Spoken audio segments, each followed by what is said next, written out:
Tonight on the Echo Base Network, Pop-Ins. Echo 3, Echo 7. On over 388. Echo Station 338. Spotted Imperial Monster.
Thank you so much for being here with us tonight at Echo Base TV, where community happens.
Echo Base Network. Thank you so much for being here with us tonight at Echo Base TV, where community happens.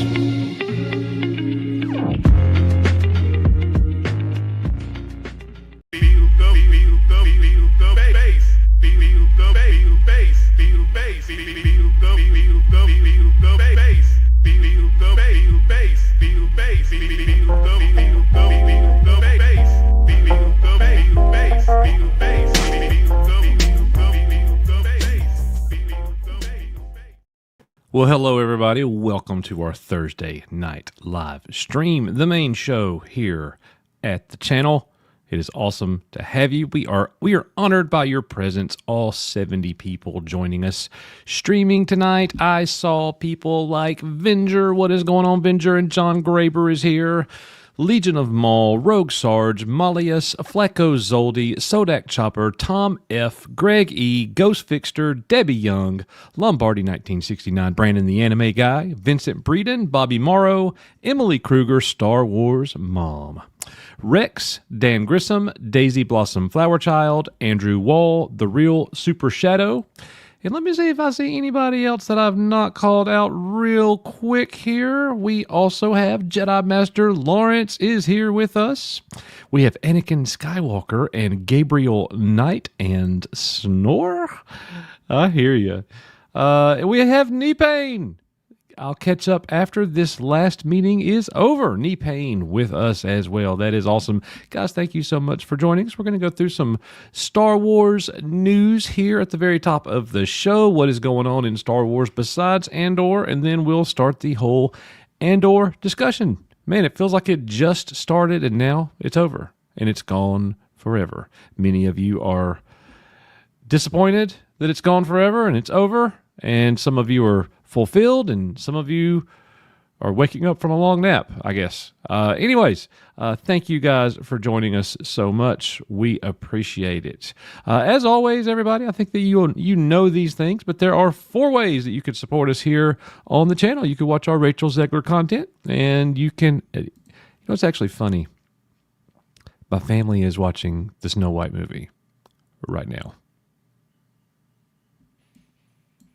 As I said, you could enjoy our Rachel Zegler content. You can join us over on Patreon where we stream Rachel Zegler content. You can super chat a Rachel Zegler question, and you could just be here where we talk about Rachel Zegler. So I know I changed it up on you tonight, Risman. I changed it up. I was a little creative there with how we do the Rachel Zegler content. So all that being said, yeah.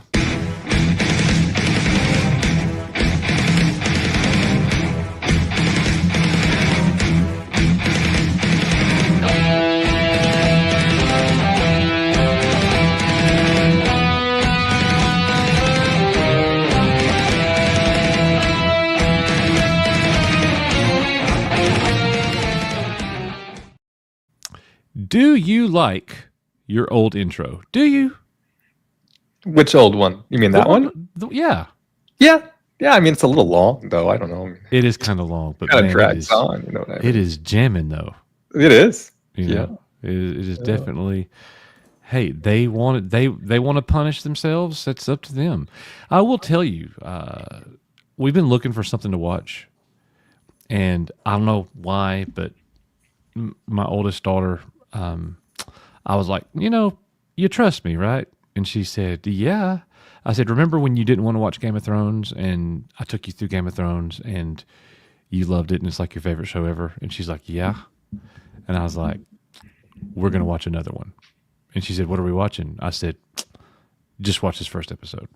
We are now 4 episodes into season 1 of Breaking Bad. Okay. Excellent. And she's liking it. She's liking it. So she's laughing at the hilarity of it all. And this is the second time I'm going through it. So I'm enjoying it. Kind of like it's the first time again. Like it's nice. So we're going to go through that. And as I wait on new things to watch here, you know what I mean? Yeah, we're in that time period where I don't think they're doing much what they used to call summer TV anymore. I think just because of everything getting so delayed and all that. So most of the series are on hiatus now. So. Yes, they are. All right, ladies and gentlemen. So we've got a couple of member chats and super chats here to hit. Venger has been a member for 51 long months. Venger, we appreciate you, man. He also sent in a 10-pound super chat. Cassian Andor's end story is now a bit more sad. He dies never knowing he has a child with Bix. Filoni didn't like these. Why? Because it was a good story and he had no involvement? What a tool. Filoni didn't like the series? So there has been some scuttlebutt that basically says, and this is stuff that we've heard before, that because this series is not in his Filoni-verse and was something that Tony Gilroy basically got done through his friendship directly with KK and Frank Marshall, that he's a little put off about the fact that they got all the money and he was able to exercise his vision, without any oversight. Yeah. Now, whether or not that's true, I don't know. We've only ever heard Gilroy just basically say he's thankful for The Mandalorian in general, primarily because that paved the way for Star Wars television to exist and for them to get an opportunity. But at the same time, he has been very, very vocal about, if it wasn't for Kathleen Kennedy and Bob Iger acknowledging and saying, yes, you can spend the rest of this money, because he had to ask for more money to actually finish the series up, that it never would have happened. So do I believe this? Seems like there could be a little bit of truth to this. But it is still speculative. Yeah. It's people inside apparently who are privy to the situation say that this is a thing Filoni is about. He has his characters, he has his vision, and that people generally can't get things made that don't align to his vision. And this is a noted exception because Tony Gilroy showed up with 1,500 pages of revolutionary story that he wanted to tell in the Star Wars universe. And she said, you can do whatever you want, right? She's a huge, KK is a huge Gilroy fan. They do go way, way back. Their relationship, I would say, is very similar to the relationship she's had with all the other directors that have made her famous. Right. So I think there probably is a little bit of jealousy there. Would be natural, I would say, if it did exist. Right. Interesting. I guess that's how out of the loop I've been. That's the first I've heard of that I recall. But interesting, and maybe it's true. Who knows? I don't know. I guess we could wait and see what Dave Filoni has to say about Andor. If it is true, Filoni still gets the last laugh. In other words, Tony's not coming back to make more Star Wars. No, there isn't. You know what I mean? There is no real threat here to Dave Filoni, other than it underscores how very young Filoni is in telling live action stories that are not with his favorite characters, that don't rely on his animated, notions, right, to put things on the screen. If you think about the writing we experienced in Ahsoka, whether you like Andor or not, if you think of it from a pure writing perspective, there's no comparison. No. What was written for Ahsoka No. compared Ahsoka to was a any mess. episode in Andor. Yeah. The writing for Ahsoka, the storytelling was a mess. Poor. It was poor. Yeah. And yeah, of course, the Andor story, on the written page, it's really good, as it should be. Now, there's some things that I didn't care for, but it's a solid story. There's no doubt about that. He had a vision. He came with the story, and he executed the story he intended to tell with nobody meddling in it. And I don't think that's something that a lot of creators experience at Lucasfilm. Whether you believe some of the things we hear or not, I do think there is a lot of meddling that goes on in regards to shaping these stories in a particular direction. And I think that's why you see a lot of directors saying, I don't want nothing to do with this. Mm-hmm. I mean, I don't want to come here and have a part in this anymore, because I didn't think they have the freedom that they would care to enjoy. Right. Yep. I feel you on that. But Venger, thank you for the big 10-pound super chat, my friend. We appreciate that very much. And then Sodak Choppa, member for 12 months. Fence sitters of the world unite. That is what we do here, I guess. We've been told anyways. Thank you very much, Sodak Chopper. We appreciate it. Guys, thank you so much for the member chats and the super chats. We are You Are Echo Base Network, and yeah, let's enjoy this one.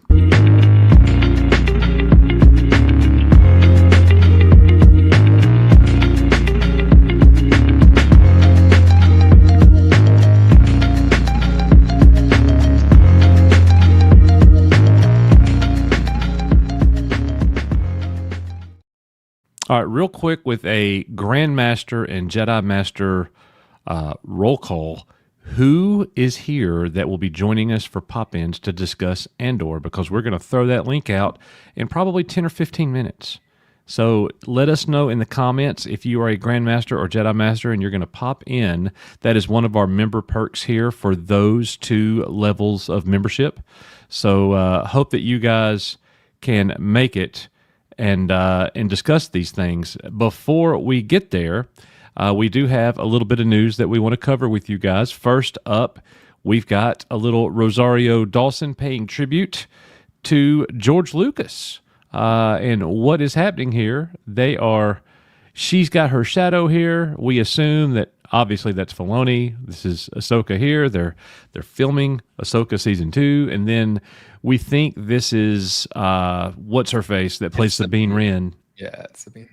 Yeah, it's the Bardillo or whatever her name is. Yep, Natalie Bordillo, whatever.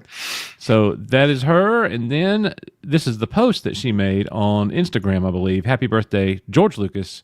Thank you for creating our Star Wars family that I couldn't be more grateful to be a part of. So pretty neat there that she did that. At least she's paying homage to the man. How old did George Lucas just turn? So he turned 81, 81. And I will tell you, the Star Wars account, the Light and Magic, several of the official accounts, it took them a second, but they did at least post happy birthday wishes partway through the day, because I had to chuckle because a lot of the other, non-official sites posted it, and then finally Star Wars and a couple other accounts did as well. But yeah, he turned 81 years young. I think it was yesterday or the day before now. I lose track of time. It's been within the last couple of days. Yep. Well, happy birthday to Mr. Lucas. That is awesome. Forever grateful for what he gave us. No doubt about it at all. We're going to move on here. Now, a little news. Ahsoka Season 2 confirmed to give 4 fan favorite characters more screen time. And are you ready, Coach? Are you excited? Does this excite you? Oh, I saw them. I know who they are. Yeah. I did my prep work. I read up on these. So all right, chat.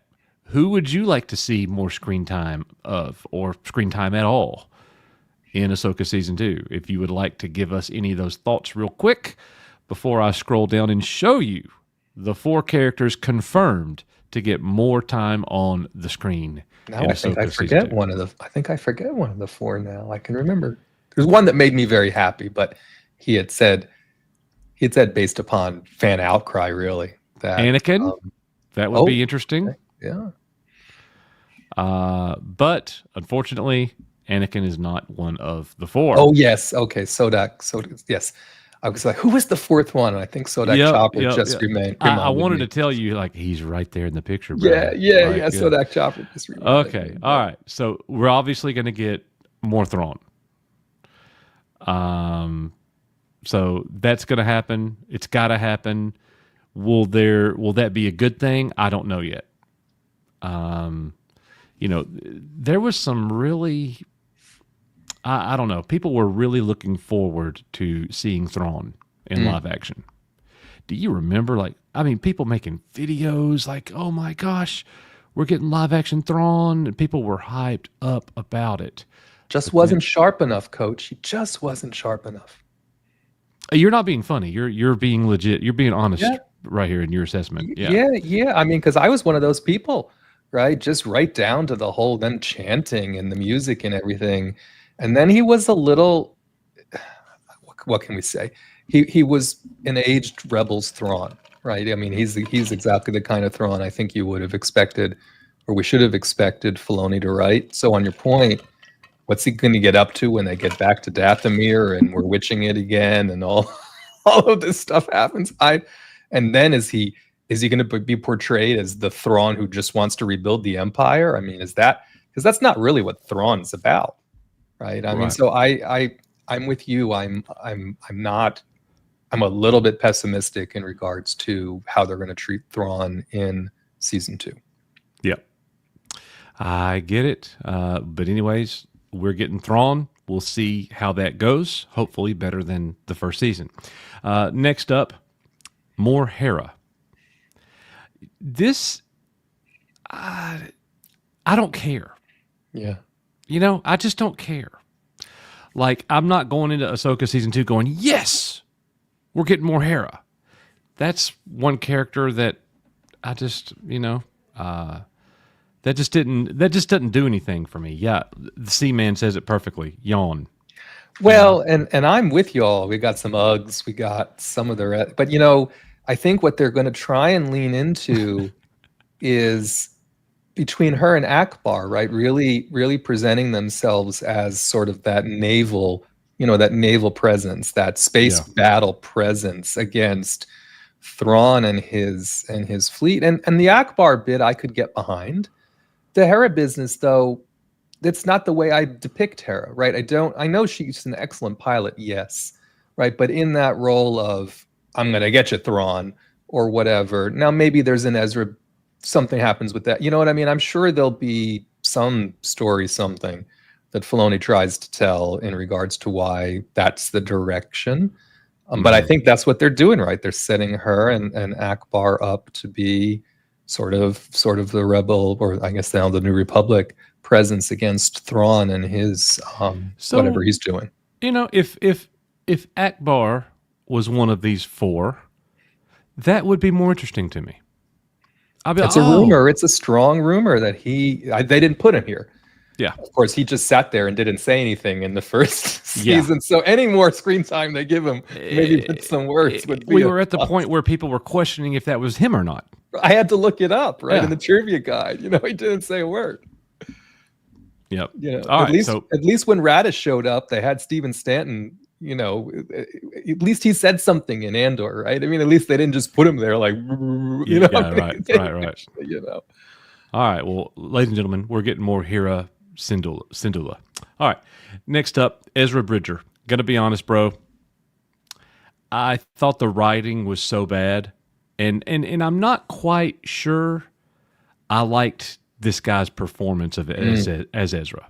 I really didn't. Yeah. It just is that the writing's the fault of the story, or the direction. I don't know, but him getting off the ship, wearing stormtrooper gear at a rebel base with them pointing guns at him, like, that is the most idiotic thing I've ever seen. It is very Ezra. He doesn't need a lightsaber. Well, that part I don't like, right? So the Stormtrooper gear, remember, he did that a lot in Rebels. So again, I think that was Filoni playing to his bag of tricks, right? Okay, let's put Ezra in Stormtrooper gear. You know, he had to steal the ship, so he's in Stormtrooper gear. And you and I are like, did he have to keep the helmet on while he was flying the ship? You know, he had gotten away at that point. He could have taken, logically, you would have taken the helmet off. He just wanted to surprise everybody. They don't even know who he is now. You would have taken the helmet off. I would have the first minute I sat down. Of course. Right? It's a little stupid, right? It was a little stupid. But apparently he has a really big fight scene early on in the second season, because there was another behind the scenes where Rosario Dawson was beat up, because she has apparently a big fight scene on Peridia to start this series. And then Aman here was saying that Ezra gets his fight on very early on in the series as well. And so I'm thinking to myself, well, they're obviously probably not going to start it right where they left it off, right? So we're going to have to figure out, you know, who is he fighting and why and what happened, and you know what I mean? It's not going to pick right up where they left off, it sounds like. So I guess we'll see. We will see. And then finally, last but not least, least but not last. It is least but not last. Chopper. Oh, and there is one honorable mention too. Okay, yeah. Yeah, and Chopper is a fan favorite, so Filoni's like, I have to put more Chopper. And then I think the last one's Zeb, right? I think Zeb was mentioned here someplace, maybe further down. Maybe it was a different article I read. But there was no Zeb. There was no Zeb at all, right? And so Filoni said, okay, everyone wanted Zeb to be put in. You know, we're gonna do some Zeb stuff, in Ahsoka season 2. And I'm thinking to myself, I don't even know why that should have been a thought. The fact that he wasn't in it at all last season, to me, I think just had to come down to money. Yeah, because they had a Zeb available. It's not like we didn't already see Zeb for a minute. So yeah, it seems like the band is going to be back together. I hope the story doesn't suck. I really do. Yeah, I agree. I hated the first season. I've not watched it again. It was awful, even though I did like the first 3 episodes. Yeah. The first 2 episodes I really enjoyed. I thought we were about to get a really good story. It did not turn out that way. That thing went off the rails for me. Oh, Sabine, and then the witches. And again, I go back to Hu Yang. I can't wait to see Hu Yang. He was great. He's going to kick ass with lightsabers, Grievous style, apparently, in the second season. I'm all about Hu Yang doing things that he should know how to do, given his role. But I'm with you. I mean, it was really disappointing as a huge Rebels fan. It wasn't as good as I hoped it would be. Yep, I agree. Moving right along here, ladies and gentlemen, Dave Filoni has revealed why his Star Wars movie is taking so long. And now the writer here at the Direct says they're convinced that the movie may never happen. I know, I had to put this article in because that just made me laugh. We have some interesting comments here from Mr. Filoni in his Collider interview. If you have not seen that, this was all new to me. He says the movie is a long development, and one of the reasons why is that he loves to work on very large arcs, and he tries to factor in all the things that he's creating simultaneously. What does that even? I don't know. This is just gobbly. The movie's so big, and there's so many moving pieces and so many characters because they have built this, and we've talked about this. This is the movie that ends. This is the end. This is the end of the Mandoverse. Mm-hmm. If we believe that's true, wow. Like, if this is the end of the Mandoverse, what are they thinking they're going to do after the Mandoverse?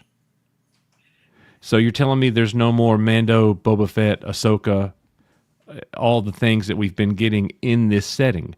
They're saying that this is going to be the end of it. Okay, I'll be interested to see what else you do. You did certainly squander this setting. I will give them that. So he goes on to say, he continued to explain his development process of asking questions, forming outlines, and moving all the pieces on the board like a big strategy.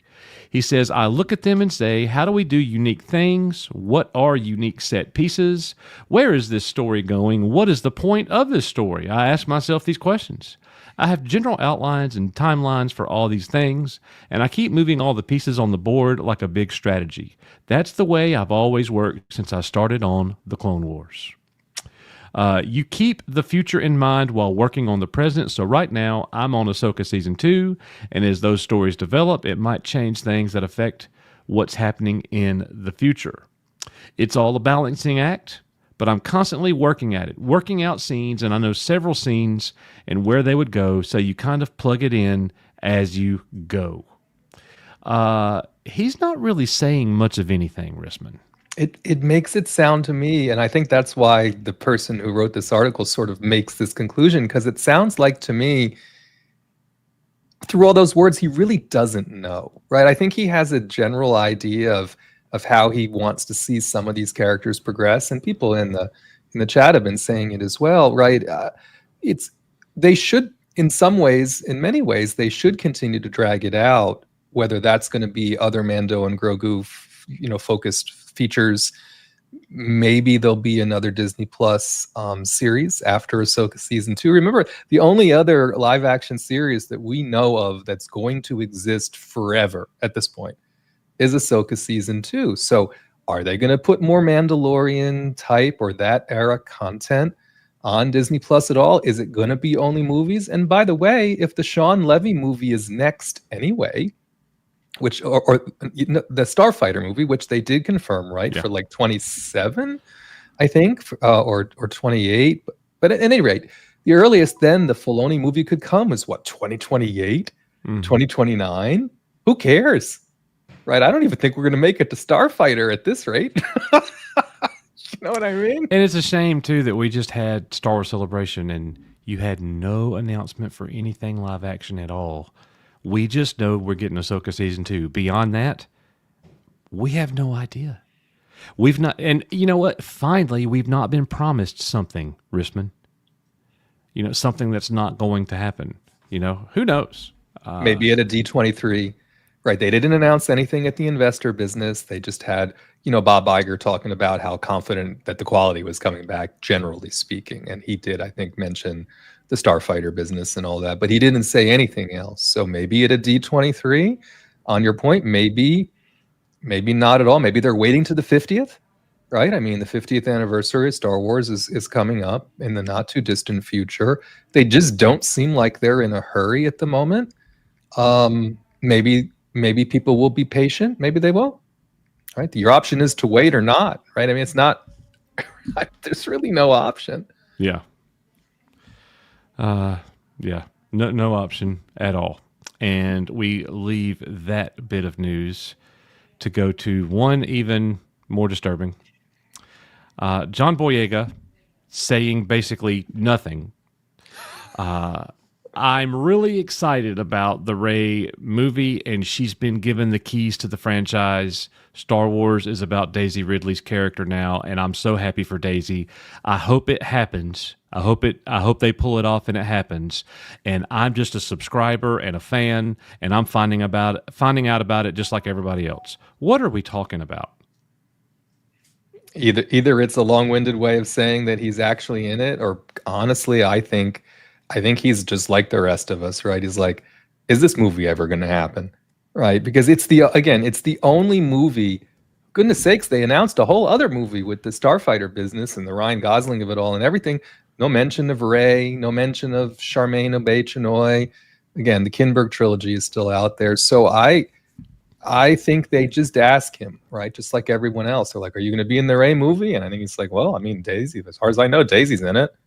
I joked with somebody the other day. I was like, at this point, nobody's in it because I don't think the movie exists. And so I don't, but some people are just saying, oh, that's just an elaborate way of him saying, him deflecting that he's in it. I'm like, well, maybe. But this is another movie that if it comes out 2028, 2029, you know what? Who cares? We get no live action. And the next thing that we're going to get, 2029, more Rey. We will. Oh, can you imagine how bad that's going to be? So that means it comes out before, because again, I don't think we're ever going to see two movies in the same year, and we may not even see movies that are in consecutive years. So even if there's just this movie and the Filoni movie, which one comes out first? And again, before you know it, it's 2030. It's a long time from now. You Right. know, so I don't know what else to say. They didn't announce anything. The next celebration is in 2027. I guess we'll see what they do to carry the franchise. Vision's not going to carry it. The Maul No. series not going to carry it, right? Mando and Grogu movie not going to carry. I just don't know what they're doing, and I don't think they do either. Neither do I. Let's see, ladies and gentlemen, I am posting the pop-ins link right now. If you are a Grandmaster or Jedi Master, it has been posted on the community tab over on YouTube, and it's time. This is going to be the second half of the show here, where you guys pop in, talk about these things, and we want to get into Andor while people are popping in. Risman, everybody here knows that you are a really big fan of Andor, bigger than me, definitely bigger than Nick. That's not saying. That's much. not saying anything at all. Yeah, if you give it a 0.1, you like it more than Nick. So, what were your thoughts as the series wrapped? So again, I think they did a pretty good job wrapping it all up. I will tell you honestly, the Luthen backstory surprised me a little bit. Did I think that was the strongest backstory they could have done? I guess not. Right. I don't think, to me, the way they told the backstory there and how his character sort of ended, it just didn't feel like it necessarily did the justice that I would have expected to this character that we'd invested so much time in this whole series. Now, I think the way, sort of the intrigue of it all. I mean, you could see, Tony doing his born stuff, right, in that hospital scene and all the rest of it, and sort of his relationship with Clay and all that. Thought it was fine. That part of it, I thought, just wasn't what I was expecting, but they surprised me where some of these characters ended up and just kind of how it all shook out, and just how it wove into Rogue One. I thought they did that pretty well. And so for the second half of the season, I was satisfied. For the first half of the season, it was a little bit burdensome, right? Just to get through those first 6 episodes, again, understanding that the people who had all 12 at once had a particular perspective. Those who liked it, had a very particular perspective on how all those episodes work together. So overall, I was satisfied. Do I think the second season was as good as the first season? For me, I think the first season might have been a little bit better, right? And that's not to say that I thought the second season was bad. It's just in comparison, I think they set the bar pretty high. And so yeah, I mean, and the episodes were a little short, I thought, for the last 3, comparatively short. I felt like we could have used a few more minutes, and I could have used a whole nother episode with K2SO and Cassian going off doing things. That was unfortunate. We definitely needed more K2SO, in my opinion. I'm not saying that made the show bad, but it was disappointing that we didn't get more. He steals every scene. We needed a little bit more than what we got. But every time he was on scene, it was a good moment. It really was. And he acted exactly the way I would have expected K2 to act, given how we knew about him in Rogue One and how they interacted. So I thought that was good. And again, the one thing I'll leave us with, and then we'll let folks pop in, or you can tell me a little bit more what you thought. You can tell that everybody who worked on this series loved working on it. From everybody who did the production design, the costuming, the set pieces, the sound, the visual effects, just the cinematography alone. in these last 3 episodes, especially when he's having his conversation with Lonnie and some of the rest of this stuff is going on. Not to mention the whole Krennic and Dedra of it all. Ben Mendelsohn, she didn't know he was going to do any of that stuff, right? She didn't know he was going to put his finger on her head the stuff that he did there was him totally improvising, and a lot of that went on in this series, and they just kept it in. So I think it deserves, the praise it's gotten from a production value perspective. Andor is just a very cerebrally tough series to watch, right? Genocide and someone, you're a history guy, for goodness sake, right? I mean, all the concepts that they talked about and they portrayed, especially in this season, they're not happy concepts, right? Now they left it in a hopeful way. And it doesn't supposed to be. The rebellion age is supposed to be dark.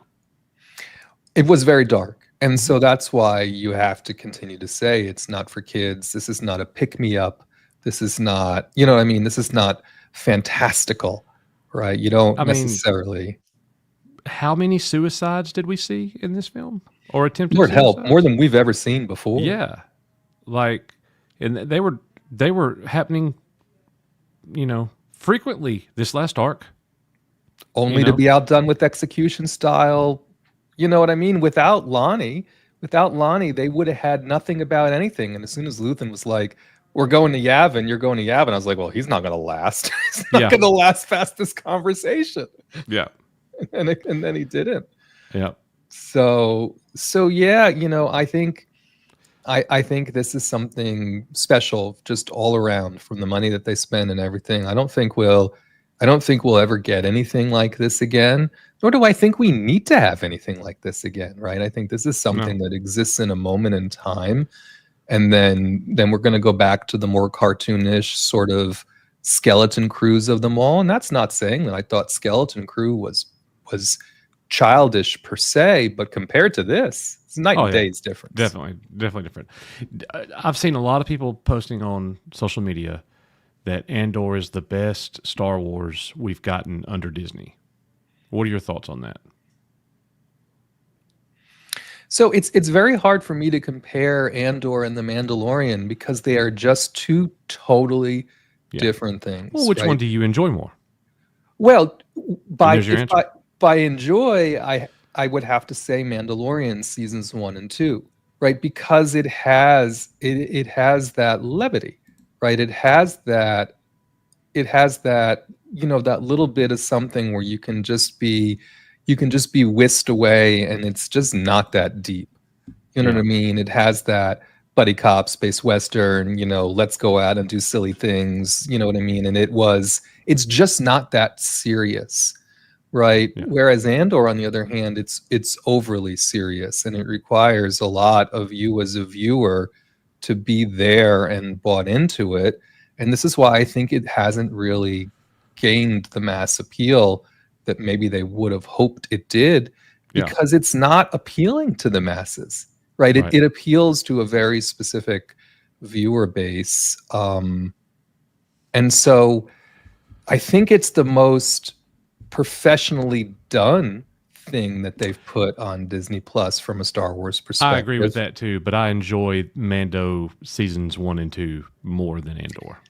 Yeah, because I think you almost have to. You don't have to do anything, right? But I mean, if you're looking for a fun watch, there's quite a few episodes of The Mandalorian that you can put on and just kind of zone out and have a fun time watching, right? Do you have a fun time watching them commit genocide on Gorman? Probably not.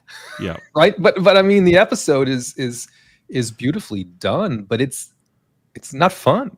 Yeah. I agree. So the people asking about what's with the error 404 message, it's Nick not found.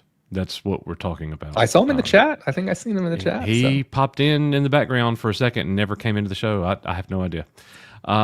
Let's see here. It is time for pop-ins. Let's go ahead and pop them in and see what they have to say about all this stuff. And you already know what I'm doing, guys. Here we go.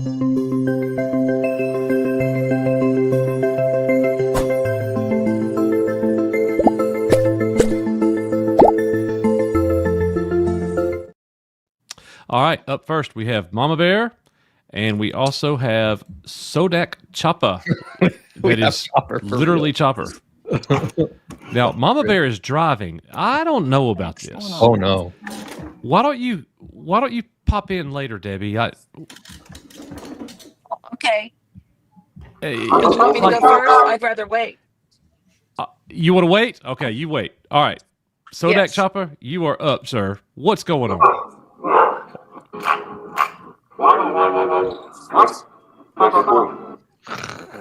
Oh boy.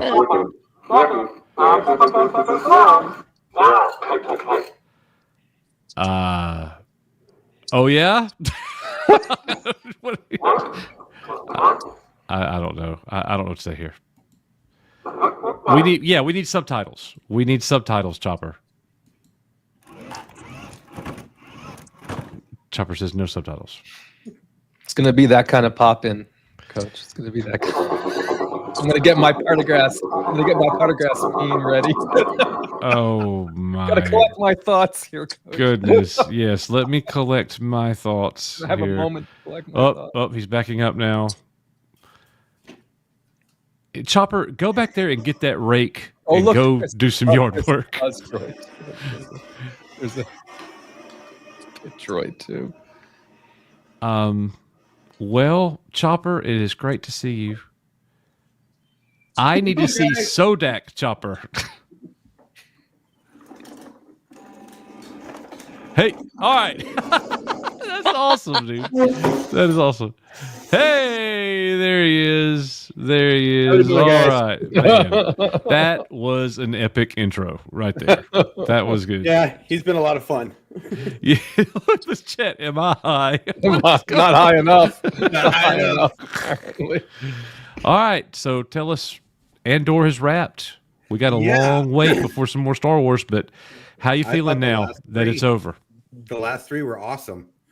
I think that we didn't get enough of Luthen's backstory, and I really thought that we would have got a little bit more him. All the theories about him being ex-Jedi or a hidden Jedi, completely false. Yeah. Clea's backstory was a little dark. Yes. I was like, wow, that's more than I was expecting. It made me like her character more. Oh yeah. Just to say, what exactly is she's not just his assistant. She's been with him since she was a little girl. And did you all know this is the first acting job that actress has ever had? Wow. The Never actress would have known that. Clea. This is her first gig. Well, she did great. Yeah, she did amazing. Now, not the young Clea, obviously the older Clea, but that Right. was her. That was her for amazing. Just Yeah, amazing. my daughter gets to meet her next month. Awesome. Ooh. And she's going to be in 605 Voices Against Cancer in Sioux Falls. Very cool. But yeah, I thought that was really good. I was okay with Dedra's ending. I kind of wanted her to go out a little bit more dramatically, but I think her being tossed in jail, just sitting there to rot, worked out perfectly. And just sitting there realizing that it's all her fault. Everything that happened with them finding about the Death Star is because of her. Mhm. Because of her obsession with one guy. Yeah. Yeah. But yeah, I'm right with you, Risman. I really wish that we saw more K2. Mm-hmm. They gave us all these hints and like, oh, we only get him for three episodes, and he's a big part, but he's not on screen that much. Mm-mm. Not enough. Like, yeah, I think the majority of fans feel that way. yeah. That was kind of a letdown for sure. So what do you give this final arc out of 10, and what do you give the show as a whole? I would give this final arc a 9, and it carried the rest of the story. Yeah. So I'm going to give the whole season just after this one a 9.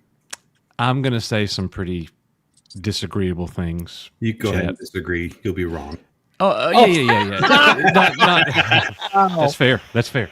Not with what you said at all, but like I didn't give my score, and I just want to say I give the final arc an 8, and fair. I give the show as a whole a 7 maybe, and I'm not even being funny. Like 7 it out was of 10 a- network. it- That's right. it was a C for me.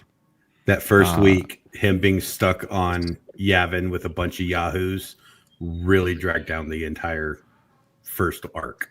Yeah. The final scene with Bix holding the kid, it just did not land for me. Oh, you know who really lost it on that one was Star Wars Girl. Anna did not like that. She did not respond well to that at all. I didn't care. Yeah. I just didn't. Does that make me heartless? What's wrong with me? I just Pretty didn't much. care. Like, what'd you say, Risman? I said pretty much. Yeah. Yeah, I guess it did, or I guess it does make me that way. I'm just like, she left. She's been gone, and all of a sudden she's back holding a baby a year later. I supposed to care? I just don't, And it's not a joyful thing. That dude probably never knew he had a child. That's Yeah. sad. That's not happy. That's not joyous. And if he did know, would he have gone with her? Yeah, I wasn't like, oh, she got a baby. I wasn't feeling that at all. Yeah. Dogs have puppies. Like, I don't care. It's not a great accomplishment to me. So, Wow. anyways. Yeah, unless they were actually going to use it in the story, it was superfluous. Yeah. Well, Debbie, break in here. Yes. What did you think about the final 3 episodes and the show as a whole? What do you give it? What did you like about the show? And if there's anything that you weren't feeling? Let me go back to my score. I want to tell this while I'm thinking of it. The reason I like the ending with Bix is because of all the people that were in the show. She was the least one you thought would live. And she lived by going through hell, thanks to Andor, Cassian helping her. And if anybody deserved to have any happiness and just be far away from the rebellion, it was her. So that made it easy for me to like that. The person that I thought was going to be dead or turn to the dark side, as you might want to say, didn't. She was able to come back and be the person she was and be at peace. So that's my taking on it. That was good. My ending, the final show, I made a 9. I gave the thing all the whole way over a 9.5. The first 3 I liked, but they were slow. I had rated them a 6, and then they went up to a 7.5, and then 9.5 and 9. So I'm just gonna say overall, I give it a 9.5. Great. All right. And yeah, it pleased Yeah, me. keep going. Mean, Dedra got exactly what she deserved. And I was never so glad to She see did? a character go down. And I think, that we know of. For all I can know, agree with she's- that. I think She the did. Empire should have been giving her a freaking medal. Well, No, because no. the reason that Krennic locked her up is because she's the reason that the rebels got the information on the Death Star. Correct. Because Yeah, she she kept it basically- on her equipment. She basically failed at the only thing she should never. She gathered all of. So the Empire specifically split all the information up about the Death Star. And what did she do? She gathered it all in one place, Mhm. and then she lost her key card. Mhm. Right. So Lonnie Yep. took her key Yeah, card, and that's true. because she had gathered it all in exactly the dumbest way, he was able to put it all together because she did it. She never said she did it, and so Krennic saying you're the rebel spy, that was just being overly dramatic. Well, Right? her But going she to was get Luthen by herself was a terrible mistake. awful, Well, Yeah. yeah. awful. But she Yeah. thought she knew everything. She thought she was the baddest of all the bad guys. And she wasn't. She was the stupidest of all the bad guys. Well, and when it comes right down to it, Krennic, the way Krennic treated them as exactly how he gets treated by Tarkin in like 2 Exactly. days' time, and then the Right. whole thing literally goes boom. Right? Yeah. I mean, this whole his failure, Krennic's failure now throughout all of this and this nonsense with the ISB and then Major Partagrass and Legrat and all of them. You know, he tried to cover it up, but it ended up he couldn't cover it up, and he ended up screwing the whole thing up. Yeah. Yep. Yep. All right. So Well, Debbie, you know, those it was good. yeah, those are great points. Don't leave. None of y'all Okay. leave. Let's keep this going. I don't know if Graber is on a time crunch or not. I know he's out and about. Do you need to go next, Graber, or are you here for a bit? All right. Here, I'll give you a quick run through here. Oh wait, let me go back to here. Oh wait, how do I switch my camera? Senior moment. We see you. I know those. Senior moment. Let me put my glasses on. You're not helping. Oh Lord. Camera. Oh, We see you. We see you. Say what you want to say. We see you good. I want to turn it around. All right. So here, let me take these off. All right. So everybody's setting up. Everybody's pretty excited. I've seen. Tell people where you are. Everybody doesn't know. In Murfreesboro for ICCCCCCCCCCCCCC. And the Woohoo. vendor.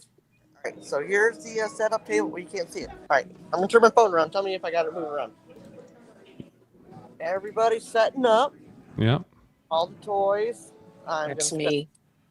I'm excited to spend some money because they got a lot of cool stuff.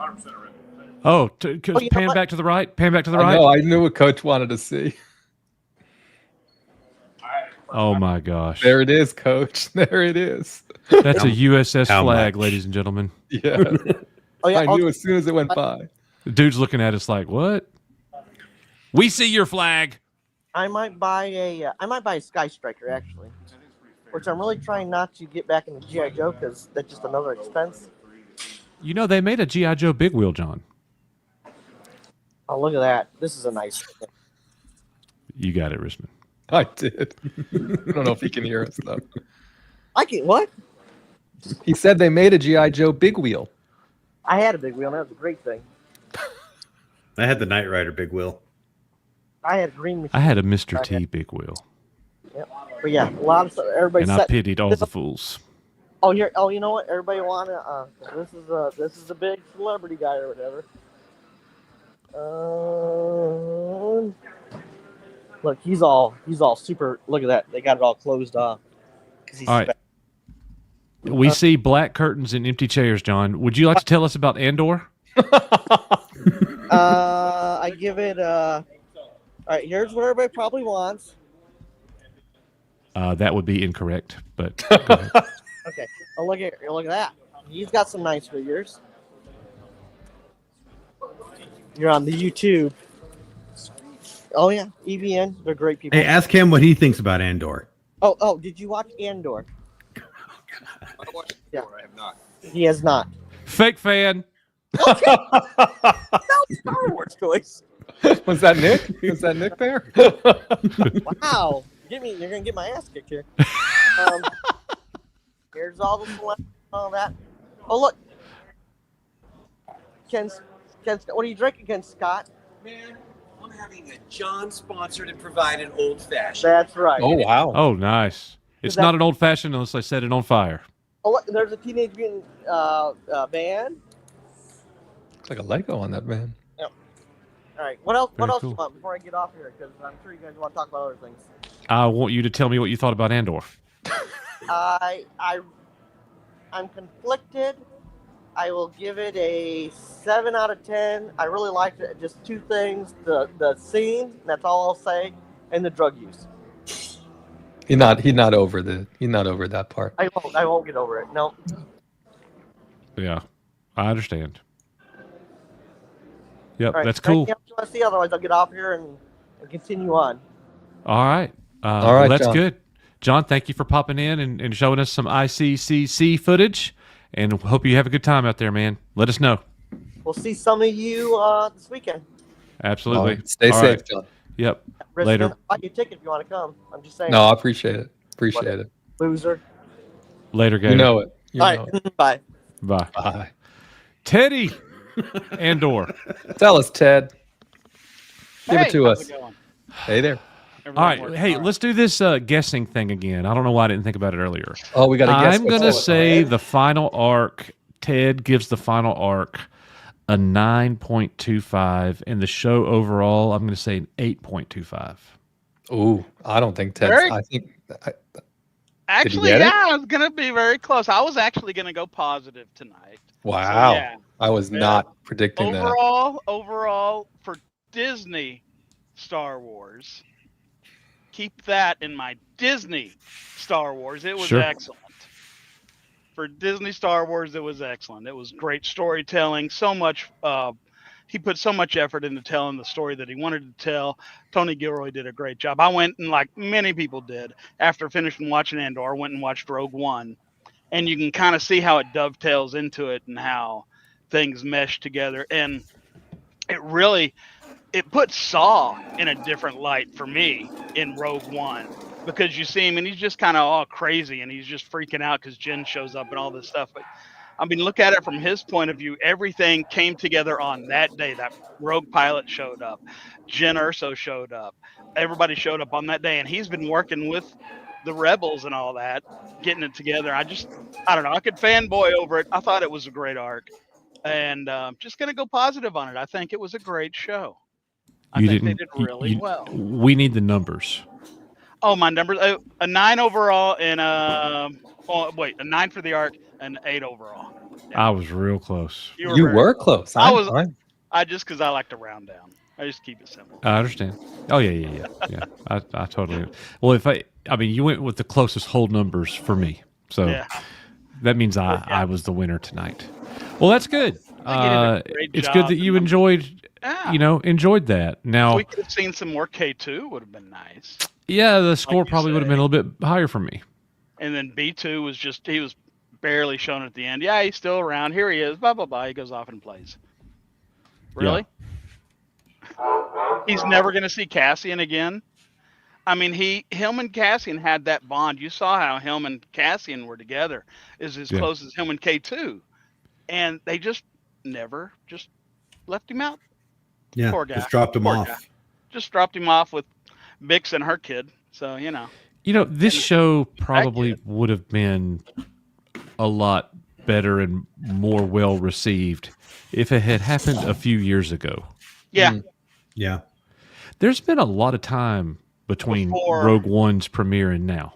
There's been a lot of bad blood and bad shows since. Yeah, then. exactly. People, I mean, there's been a lot of damage. The Acolyte. Oh, I'm sorry. The Acolyte was awesome. I really hope they renew it. Yep. I do too. I need something to complain about. Lots of damage has taken place. Well, and next year is the 10th anniversary of Rogue One. So as much as I didn't want them to delay this series coming out, there's a part of me that says, why didn't they just release it next year? Right? You know what I mean? If they were going to do something here, they kind of should have flip-flopped some things, right? And Filoni should have hurried up with Ahsoka, and should have had Ahsoka before this second season, right? Because now the time will pass, and I do think we'll see something, because they mixed a few of these episodes for theatrical presentation, so it wouldn't surprise me on a re-release of Rogue One for them to be special showings where some of these Andor episodes are there and so on and so forth. But it just seems like a missed opportunity on your point, Coach, where they could have kind of put them together, at least in the future, if they couldn't put them together in the past, right? But I agree with you. There has been a lot of time now since Rogue One. Do you think we could get some type of extended cut by like a fan edit where they give us everything that's happened, the Cassian Andor arc, going from Andor season 1, season 2 through Rogue One? That could be an interesting watch if done well,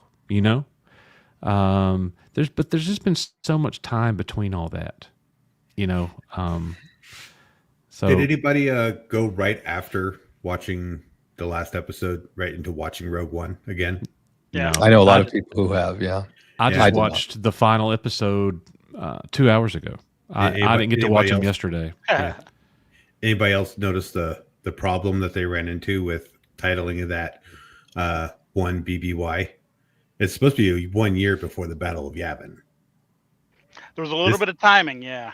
Yeah, this is like takes place a week before the Battle of Yavin. Yeah. Yeah. Well, I think we're left. I think we're left to believe that this is towards the end of one BBY, right? If we believe that Rogue One and the Battle of Yavin is just about to happen, right? Then you have to believe this is towards the end of one BBY, leading right into 0. And that's why I think episode 12 is epilogue-y, right? Just because I think the whole 3 thing is, but I mean, you know what I mean? Because I think it's really, that's the biggest problem that I think we had with this 1 year jumps, is because I think every one of these years, some of them are very close to each other at the end and the beginning, and then it's the end again. And it's, you know what I mean? As we've gone along, it's not like they've always jumped to the same 3 days in each year. They've been a little cheeky on that, and I don't know that it helped their cause necessarily. One BBY should not mean 1 year before. It's all of these things happened in the year before, or that's how we designate that year. So you're right. The Battle of Yavin could have very well been a week later, and that wouldn't mess anything up with the way that they portrayed it. You know, it can't be year 0 because that doesn't exist. You know, so I think that they were telling us this is right before the Battle of Yavin. You know, well, I thought one of the other good things that was really awesome about that last episode was how they handled the chief ISB officer. I can't remember his last name, but how they let him just take himself out.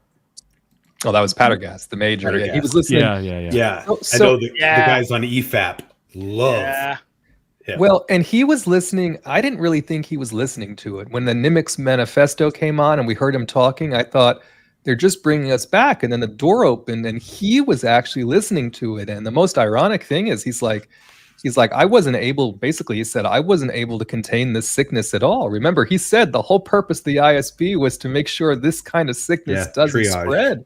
And he said to Legrat, he's like, it's everywhere. He's like, have you heard this? And Legrat was like, well, you can't get away from it. And it was like, it requires constant control. And the part they were playing, he was like, my life's work was a failure.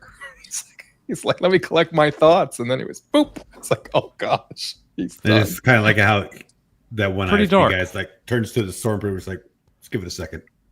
Yeah. I think that because really he wasn't destined for a jail cell like Dedra. No, right? I mean, you heard what Krennic was like. You want to join the ever increasing death march of the ISB? I was like, holy crap! Now we know what happened to the ISB. Well, they reorganized the whole thing right after this, right? I mean, this was basically, this also signaled the end of the ISB having unlimited power, right? I mean, the ISB ceased to exist in exactly the same way here, and then of course with the Death Star of it all, and Yularen biting it and all the rest of it. I mean, it was never the same as it was, but you could argue they weren't necessarily as successful as they needed to be. And Palpatine, he took that Sith, all that Sithy stuff very, very seriously, and how he expected people to act, in these different positions, and it was just awful, which is what they showed us. Yeah, I think that's one thing that the show pulled off and did really well, was the really evil interior workings of the Empire. That they did that really well. Like, Imperial officers that fail would rather commit suicide than face the consequences. Yeah, that's dark. Mm-hmm. I thought that was really good. But my gosh, there was a lot of suicide going on. Executions, espionage.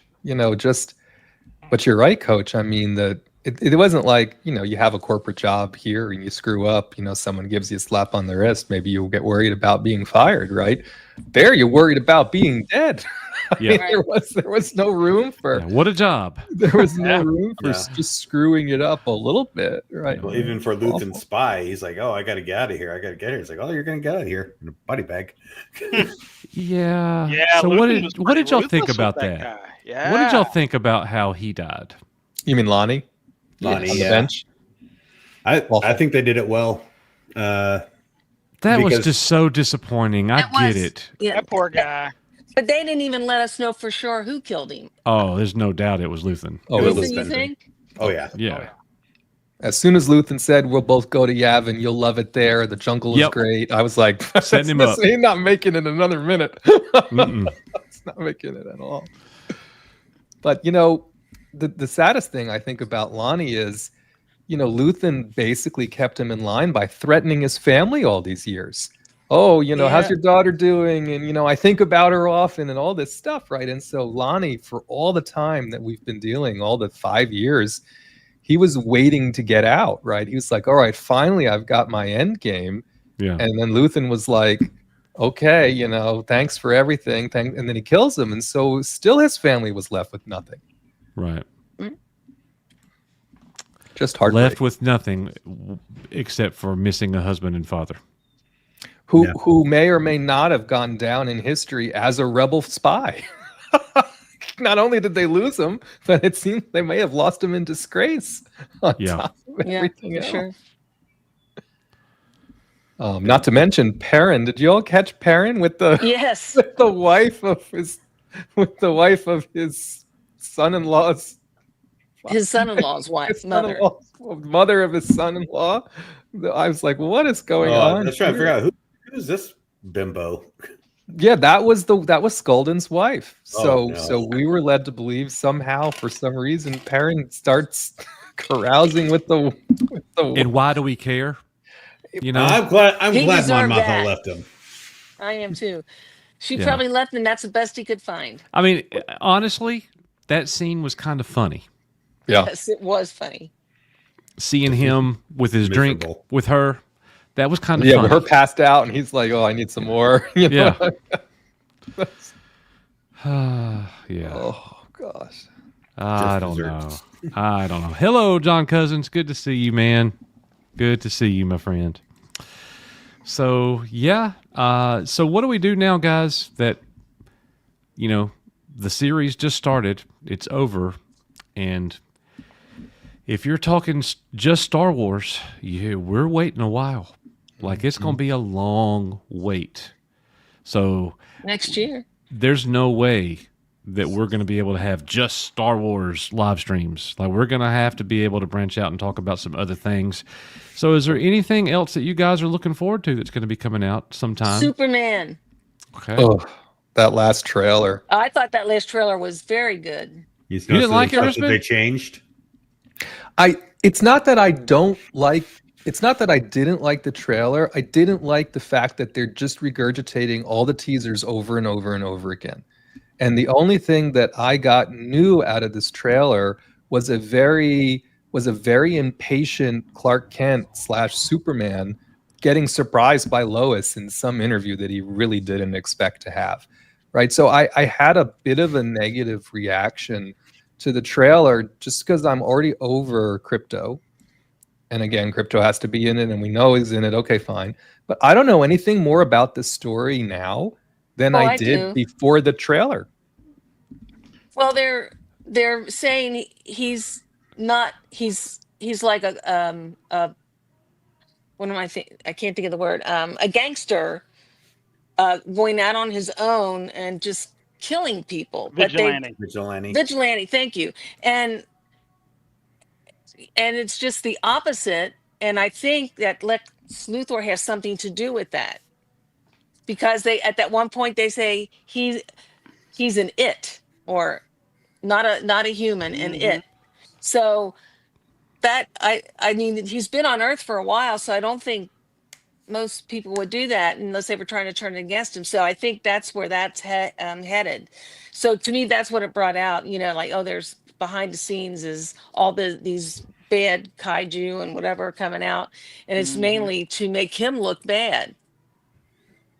Because he sees it as being not so much a hero. He says, I wanted to protect mankind. I wanted to protect the people that were dying because of this war. So, that was my take. I really thought it was a good trailer. And I get your point, Matt. Yeah, it seems like we get the same scenes over and over again, but I don't want them to show me the whole movie in the trailer for sure.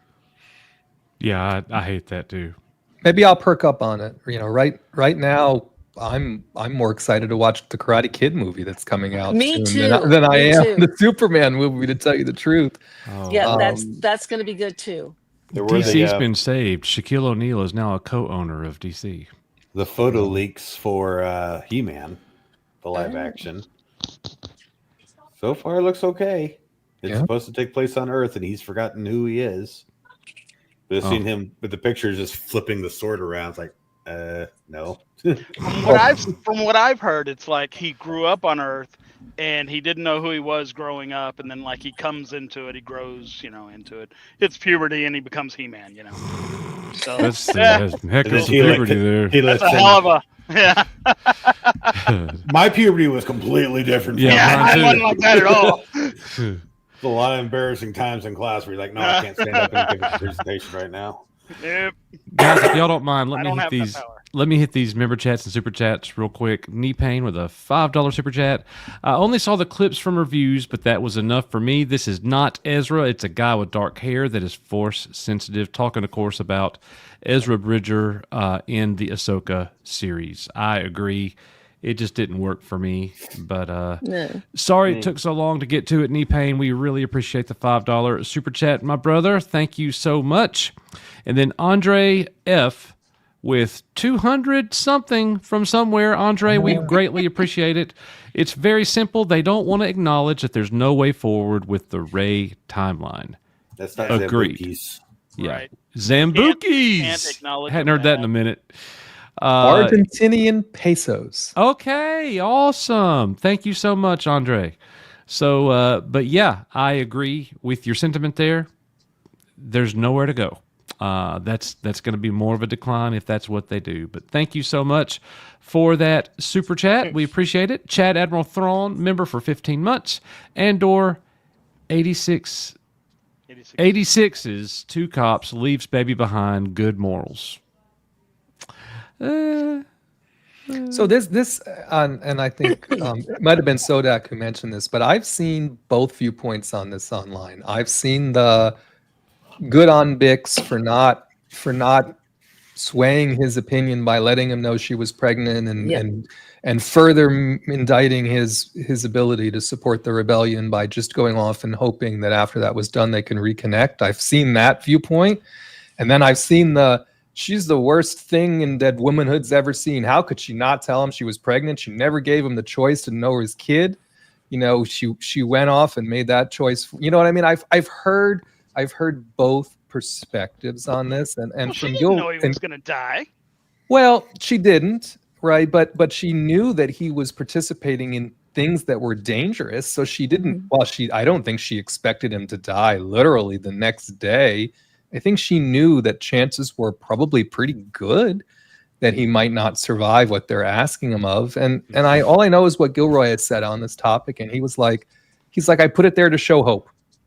That even though the whole situation was so hopeless, the Empire is awful, they lived through all of this stuff, they had a child, the child will continue, the legacy will go on. Through all of it, hope does survive and persist. But there has been a lot of people, again, on both sides of this. Did she do it right? Did she not do it right? Should she have told him? Because she knew she was pregnant when she left. It wasn't a surprise. It wasn't like it. She left and then all of a sudden, oops. No, she knew. She knew before she left. So I don't know. I don't know how I feel about this. This is. Well, I know you said you were conflicted, Coach. So I just wanted to hum a few more bars, sort of on. You're not the only one, right? You're not the only one who's conflicted on sort of. I didn't even care to see her. I didn't think we would see her again. you know, and that she's got a baby. It just, who's good? Who's that going to be? 15 years from now, we'll see them running around on Cloud City with an ice cream maker. Who knows? Like, it just didn't mean anything. That part to me, I don't know. Maybe I'm just jaded. Cyril's death meant more. I kind of liked that. That was good.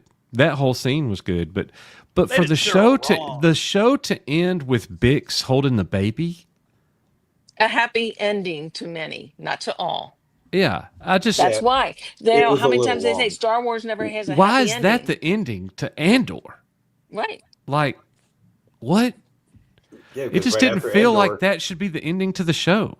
Andor directly rolls right into Rogue One.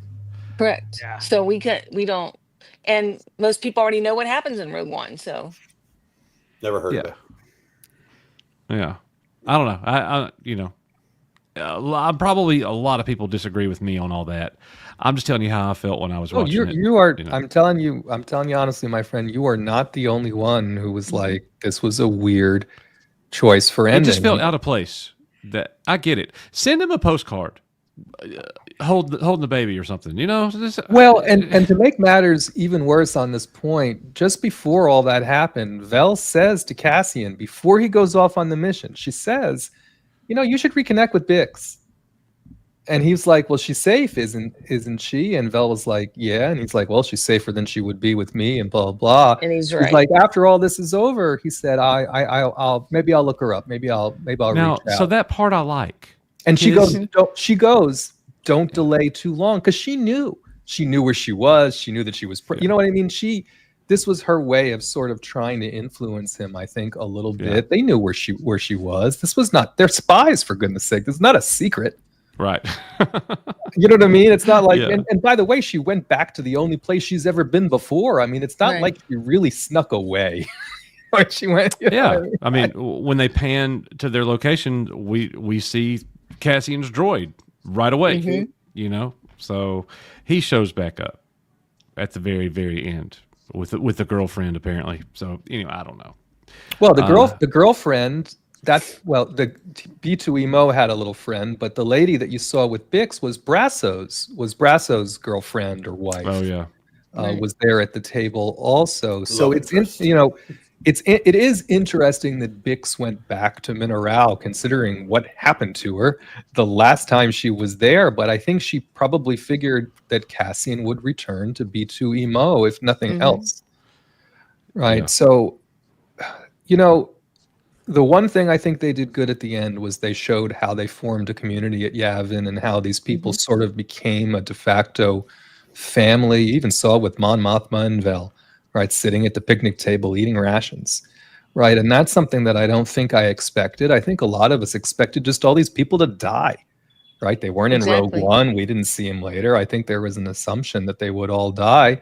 And the only one who really died is the one who kept telling us the whole time that he was going to die. Right? Luthen said every which way, but I'm dying. I'm going to die. I'm not going to make it. He's the only one who died. Yeah, but he's the only one who failed to die of his own accord. They kept him alive. Just in Well, the end.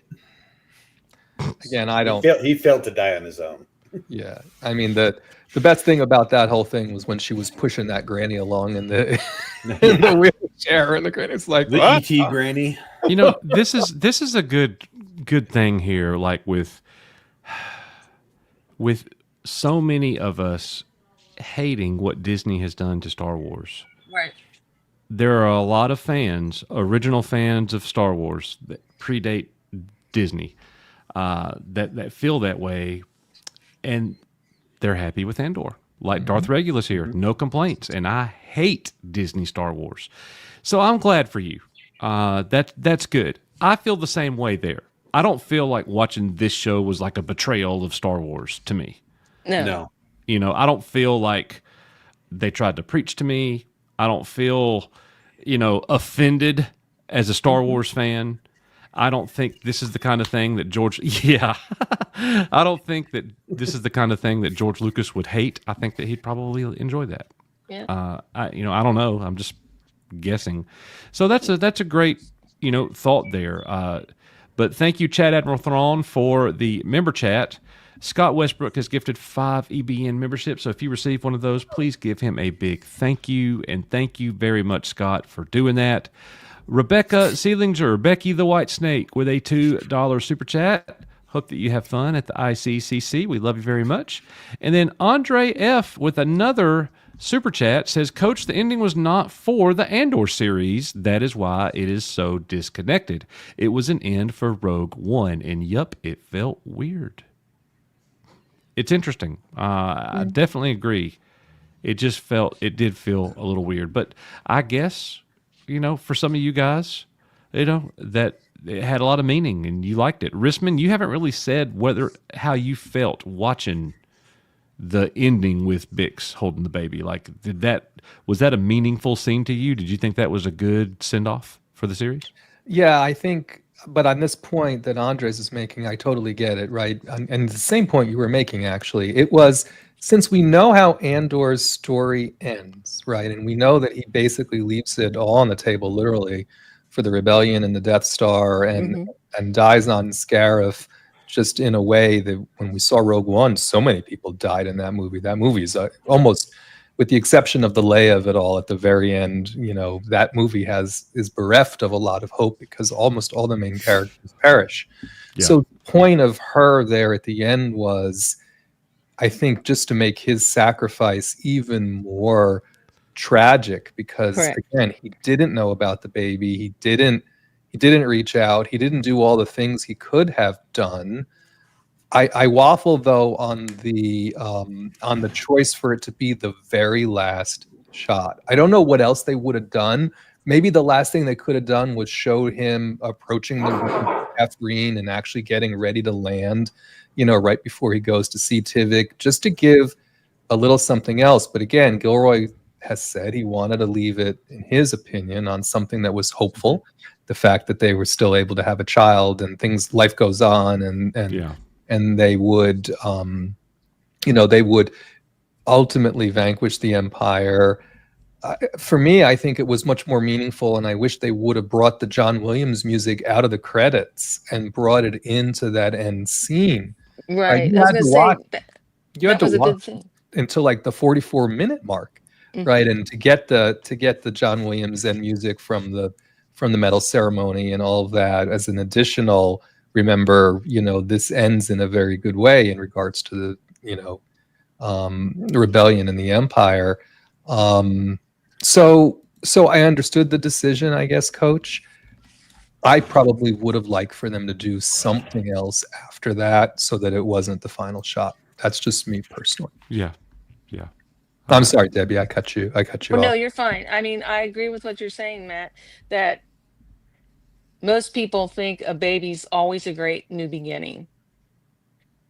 So that in this instance, you saw hope, which is what A New Hope became. Okay, so, and she probably in her heart knows that he's gone or will be, will more likely die than not because of what he does and how many times he had been close to death there. So I think she prepared for that. And I don't know, maybe women see it in a different way. I'm not sure. But I agree. I agree with both you and Coach. I mean, I can see where you would, but I thought it was a great transition into Rogue One. And do you think Rogue One took place in only one day? Or no, it took place over a couple days. Yeah, okay, because he goes to the Rings of Catherine and he kills Tivik, but then he escapes and he comes back to Yavin to report, and then he has to gather the team, and then they have to get Jyn, and so there is, I don't know how many days it is, right? So that, but there's Jyn's dad. There's a little bit, you know what I mean? There's a little bit, and then there's the Galen Erso of it all, and then so I mean that takes a little bit, to happen, but it's within the space of days, right? Between what we saw here and the end of Scarif. It's not like weeks and weeks and weeks. It's within, I would say it's within days of what we're seeing. Right. So yeah, I wasn't sure because it sounded to me like people were saying, oh, they got there and then they went right into Rogue One and it ended within a couple of days. And I thought, well, that's kind of fast. But no, I just felt happy again with watching something that I knew was there. because Disney made Rogue One, and that was one of the best ones I was hoping for. When I saw that, I said, "Oh, this is going to be great moving into Disney having them. They're going to, carry on the good storytelling, which we all know is wrong." But um, Rogue One was my favorite movie of, I guess, a Star Wars, non-Star Wars. Yeah. So that that's just me. Yeah, where we had basically all brand new people on screen, brand new characters. I think the only ones that carried over were, Mon Mothma, I think. Admiral Raddus. Oh no, Raddus was he died at the Battle of Scarif. Yeah, Raddus Right. didn't make it past Scarif. Oh, well, you meant to go, that melds into the okay. Yeah, I understand what you're saying there. But as far as anyone knew, the only one that was really from anything else was Mon Mothma. Yeah. Mm-hmm. Everyone else was new.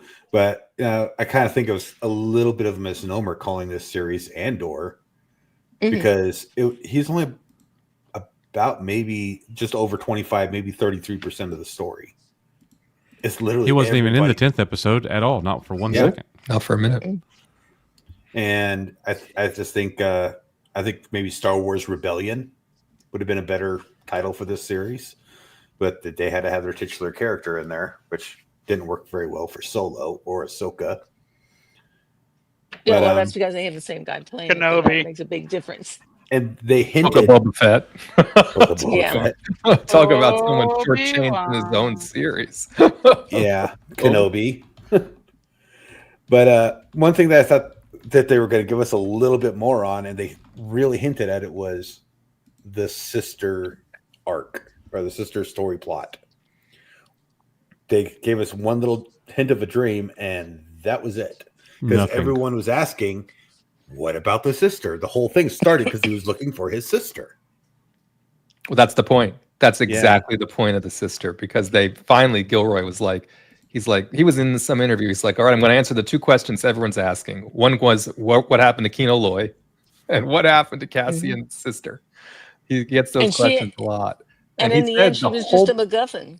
The whole point of Cassian's sister was to send him on this journey, right? Was to get him where he needed to be, when he needed to be there, and sort of imbibe in him that savior complex, right? That I need to help everyone. I wasn't able to help my sister, but maybe I can help everyone else, kind of a thing.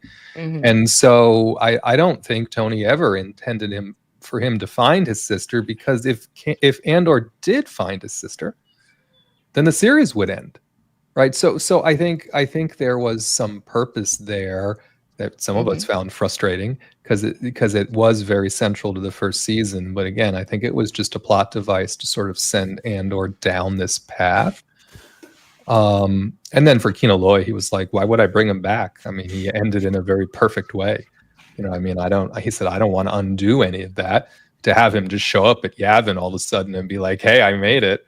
He was like that, that kind of, then that kind of diminishes the whole point of what happened in that arc. So, but anyway, those are the two questions he gets asked apparently a lot, is what happened about the sister and what about Kino Loy. I don't think they were purposefully, it could have been a scheduling conflict for all we know. And they just, the sister not being in it didn't matter to me one bit. Now, can I ask a meta question? If she walked in here right now, I wouldn't even recognize her. Yeah. I need to ask a meta question, though. Do we like Andor Season 2 because Kathleen Kennedy said she wasn't going to leave until she gets a win? Well, if it gives her a win, I'm glad. She can get the hell out now. Yep. This was the best thing I've ever seen. Awesome. Goodbye. Yeah. Now you could leave now. It's safe to go. Absolutely. That's a good way to look at it. And Indiana Jones didn't happen. No, anyway, I think it's the first one. It's coming out in theaters. Oh yeah. The beginning at my theaters in the beginning of June. Raiders is in the beginning of June for its 45th anniversary. Okay, I thought Last Crusade's coming out sometime soon as well. Isn't Fathom putting out Last Crusade? Yeah, Fathom's putting out late, so we'll get a lot of Star Wars. How many of you saw The Last Crusade in the theater? I did. Oh, me? I did too. Yeah, and I'll see it again. Of the last. That's one of my. I love The Last Crusade. I saw it in theaters in Misawa, Japan. Wow. My dad was Nice. stationed there. And The Sound of Music is coming in August, I think, to the big. I've never seen that on the big screen, so that'll be exciting. And if you look really close, Julie, who played Julie Andrews? Julie Andrews, looks a lot like Mon Mothma. And at first, I Yeah. thought that's who it was when I first saw Rogue Oh, One. don't tell Risman that. No, She does. Julie Andrews is beautiful in that. Yeah. and especially So lovely lady. In Sound of Music, Sound if of you Music. take that haircut that she's wearing in Sound of Music, that is what Mon Mothma had. Yeah. And they really do resemble each other. What is up, Brogu? Good to see you, brother. Hey, so we got another pop in. Mattuine is going to come in, and he's going to have the final word on all this Andor business. What are his scores? Oh, we Okay. have to, yeah. Mine I'm was gonna 9.5 for the total Yeah. series. What do we think Mattuine Mattuine is 9.25. Oh, I thought you were asking whose everybody was. Sorry. Mattuine is 9.25 final arc and the show as a whole. I would say. I would say 9. I'm going to say 9 for the final for this week. Okay. But I'm going to say 9.5 for the whole season. Wow, I was really Same close. as I said. Same as you, I said. You like doing scoffed good at me tonight. when I said my prediction, and I was very close. Coach is doing good. When he coughed like that, I was afraid it bombed for him. I was like, Yeah, oh I was no, like, we oh lost my him at the gosh, end. Mattuine No, I think last week what was it 7, 8, 9 was the pinnacle Oh yeah. of everything of all Disney era Star Wars, and probably of all Disney or of all Star Wars in the last 25 years or 20, let's say 20 years at least. Right. So yeah, it's tough to beat that emotional ride you had last week. They did a good job this week, I think, too. But I want to say this, Kathleen Kennedy. I kind of take the blind squirrel. Even the blind squirrel finds a nut every now and then. Right. She may have luckily. This may have worked out in her favor by luck, or she may have just got smart around COVID and said Rogue One is the best product we have. Let's bring Tony Gilroy back and give him the keys and get out of the way, which is what a good producer does. Not the keys like give him her job. I mean, hand him his project and get out of the way, because Rogue One is widely accepted as the best Disney era Star Wars movie for sure. Oh yeah, ironic that the one guy who's like not a Star Wars fan made the best Star Wars content. Well, right, but he gives does Tony Gilroy get too much credit for Rogue One? I mean, he was on cleanup, right? I mean, he didn't do it by himself. Garrett, No, he didn't. No, he came in and cleaned up a mess, just like Ron Howard did. And I think Ron Howard improved Solo with what mess it was probably. Sure. And I think Gilroy did the same. I think he put his touch enough on it to they make had to it great. soften up Rogue One, because Rogue One was going to be like Apocalypse Now level Star Wars. Yeah, that's what it was. I'll say to be. And to anybody, I don't think I'm speaking to anybody here or in the chat either, but to anybody that says, well, this just all ends up, to the sequel trilogies because it's Disney era. Well, I love analogies, especially food analogies, but I will say, I know where everything that I consume ends up. It ends up in the toilet. Yeah. It's waste. It's crap. But everything I take in, a lot of it is really good for me. It's nutritious. It tastes, every bite sometimes tastes awesome. And that's how I kind of look at what Andor is. Yes, we know where Andor dies. Well, we know where Obi-Wan dies. We know where Anakin dies. We know, well, unfortunately, how Luke dies. We know a lot of that, but there's still so much rich story that's been told in this that I've enjoyed it.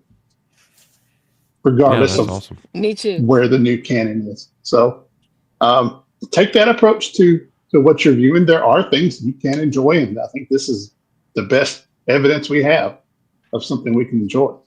And I think word of mouth is what's going to push it to become a better watched show on Disney Channel.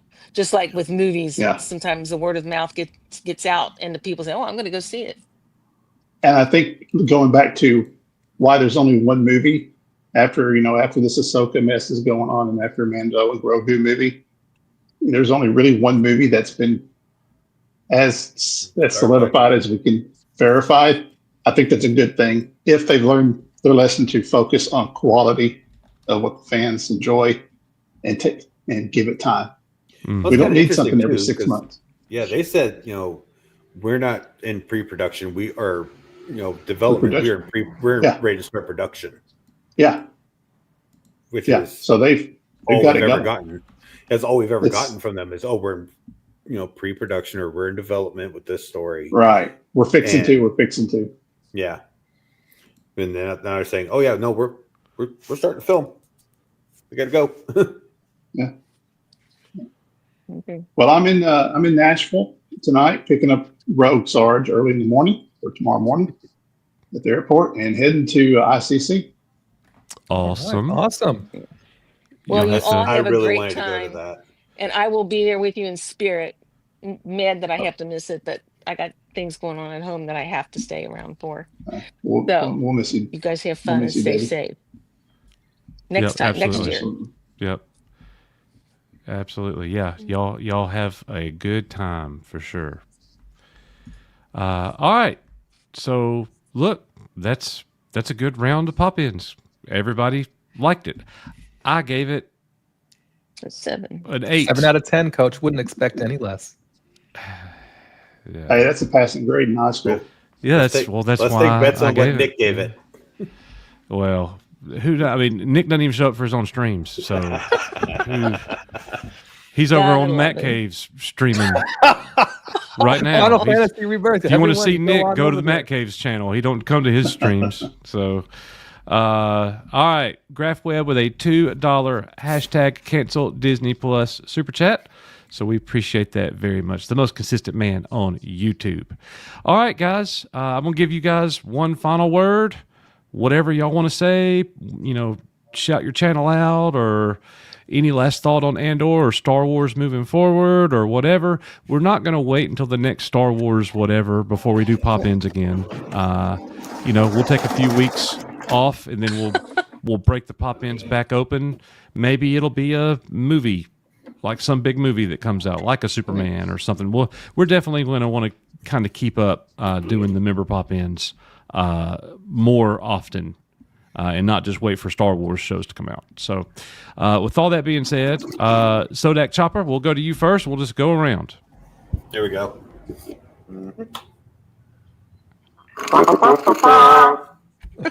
There we go. That's awesome. How much did that thing cost? I built it myself. Ooh. So he's all 3D printed. He's about a year's worth of work. Wow. As you're building it, you're incredible. learning how to do all this stuff. My other one took only about 6 months. That is awesome. I did build another. He's kind of hiding over there. Oh, look at cool. that. That's Droid Pool. Droid Pool. Talk about a Star Wars character with an ambiguous moral code. That right there is one of the most homicidal characters in the Star Wars lore. Yeah, and then I put Deadpool in him. Okay. That's awesome. Yeah. Yep, very cool right there. All right, so Ted, what's going on? Oh, just haven't put out anything lately, but about to get back into doing some more Star Wars fan films and playing more games and just having some fun. So come on by and check it out whenever you get a chance. Awesome, very good. Debbie, how are things going with you? Fairly well. My one thing I want to put out is Pete rose for the Hall of Fame in 2025. You think he'll And get those it? bastards had to wait until he died, and I knew they would. Well, so apparently that's what they're going to do. They're going to wait until they're deceased. Well, he is. I know, but that's what they're doing as a policy. Oh, yeah. Yeah. For anybody? For anybody. That's a Oh, weird you mean all the flex. guys who were on steroids? It really is. Screwed up baseball too. I mean, NFL waits 5 years. Oh no! I'm talking about people who have been blacklisted. Oh, gotcha. Right. Yeah, like Shoeless Joe and all that. Exactly. Yeah, because they removed Shoeless Joe Jackson from the ban list also. They right? should put them And both in at the same time. Yeah. Say what you want about Pete Rose's gambling, admit but their mistake. he was born on the opening day of baseball and he died on the last day of baseball. Yes, he did. Yeah. All right. Well, we love him here anyway. Yeah. Matt Twain? I don't have anything to say other than Stone and Sky. Stone and Sky. All right. Well, hope that you enjoy Icon, my friend, and we'll just keep on rolling, everybody. Thank you all for being here with us. Risman, you got any final words? Anything? Thank you for everything that you've done. No, my pleasure. Here lately. We got it on the Patreon. No, I was just going to say, looking forward.